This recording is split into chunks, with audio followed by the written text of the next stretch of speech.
Bonjour, c'est Créto et j'espère que vous allez bien. Aujourd'hui, on va parler de la crypto Jasmy, la crypto de Jasmy Coin, qui est un protocole un peu particulier, qui est un protocole qui est déjà basé au Japon, qui est pro-japonais, dans lequel si jamais vous allez sur le site internet, vous allez avoir très peu d'informations, parce que la majorité des informations en anglais ne sont pas disponibles en anglais, mais uniquement en japonais. Très compliqué de récupérer des informations pour un protocole qui pourtant est très intéressant, étant donné que c'est un protocole qui est tourné autour de l'IoT, IoT, c'est-à-dire l'Internet des objets connectés. Et c'est un élément qui est très important dans le développement même de la blockchain, parce que l'IoT, c'est ce qui permet de pouvoir vraiment interconnecter tous les éléments, et ne serait-ce même que dans l'idée d'une ville connectée.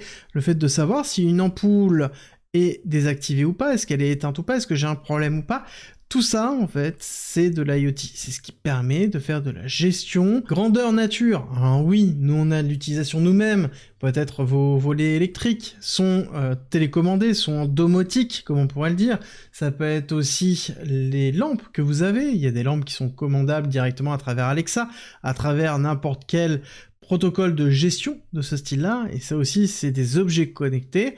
Et on a justement un véritable besoin d'interfaçage. Pourquoi?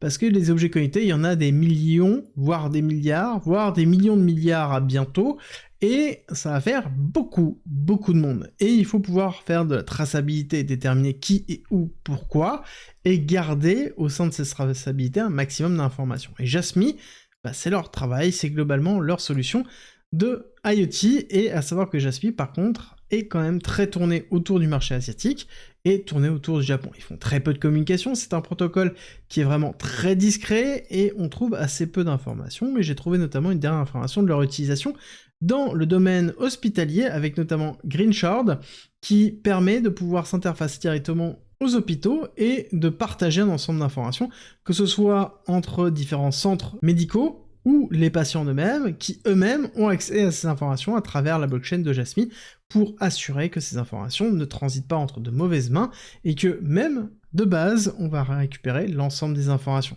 Et ces informations-là, elles sont sécurisées notamment par Jasmy. Donc on voit le type d'utilisation qu'on peut en avoir, on peut aller même beaucoup plus loin, et c'est un protocole qui continue à développer et à trouver des clients, mais est-ce que le token est intéressant à avoir, et est-ce qu'il y a un intérêt ou pas? Déjà, on est dans un narratif, comme je vous l'ai dit, qui est un peu particulier, l'IoT, qui est un narratif dérivé du DePIN, qui est l'infrastructure décentralisée, et qui est quelque chose à part. À voir si oui ou non, on aura ce narratif-là dans ce bull run. À savoir qu'on a un ATH qui a été effectué très haut, vraiment très haut, dans les alentours de 2,7 $, et quand on regarde un petit peu où on en est, vous allez voir qu'on a quand même grandement chuté.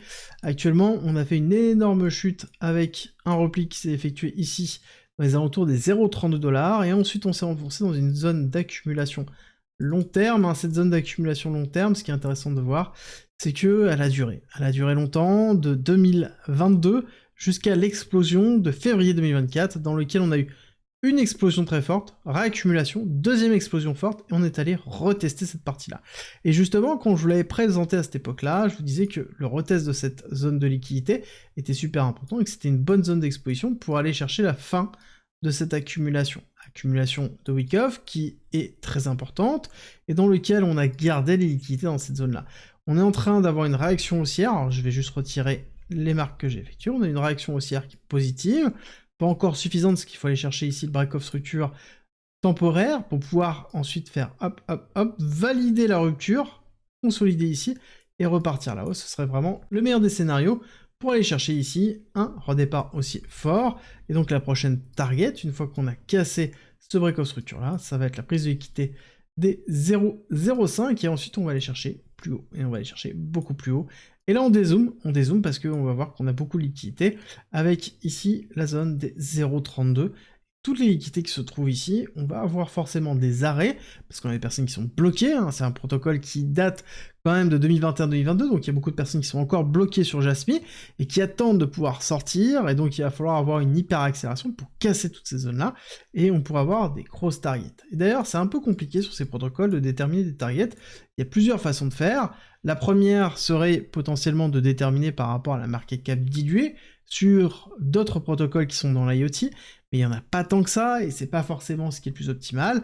Donc déjà, dans un premier temps, on peut tout simplement prendre une extension de Fibonacci, prendre la partie basse, la partie haute, et aller chercher les extensions de Fibonacci. On voit qu'on a le 1,618 dans les 0,084, 2,618, 1,12, et on va remonter à 4, enfin 3,618 par exemple à 0,16, et ensuite on peut aller chercher plus haut. Et l'autre plus haut, qui serait une extension basée sur ce top-là. C'est-à-dire que je prends le plus bas qui a été effectué sur ce top-là, et on va aller chercher le plus bas ici. Ça nous fait un objectif à 1,618 dans les alentours de 0,52, on va chercher 0,84, et les 1 et les 1,1 sont les alentours des 0,32. Et là-dessus, vous voyez que vous avez un certain nombre d'objectifs qui sont séparés. Et là, pourquoi on a tant d'écart dans les objectifs ? Bah, tout simplement, ça dépend à quel point vous voulez prendre du risque. Chaque crypto-monnaie a une capacité, un potentiel qui est plus ou moins fort en fonction du narratif où il est, en fonction de la liquidité qui transite, oui, mais aussi du risque que vous souhaitez prendre. Plus vous restez longtemps dans un trade, plus vous restez longtemps exposé au marché, plus vous prenez du risque qu'il y ait un retournement. Chaque potentiel va avec une dose de risque, et ça doit être toujours basé dans la construction de votre stratégie, et c'est comme ça que vous devez le mettre en place. Si jamais ça vous intéresse, vous avez plus d'informations en commentaire et en description, et j'espère que cette vidéo vous a plu, et si jamais vous voulez un autre altcoin, mettez-le en commentaire directement, et je le sélectionnerai directement pour demain. Et je vous dis à très vite pour une nouvelle vidéo.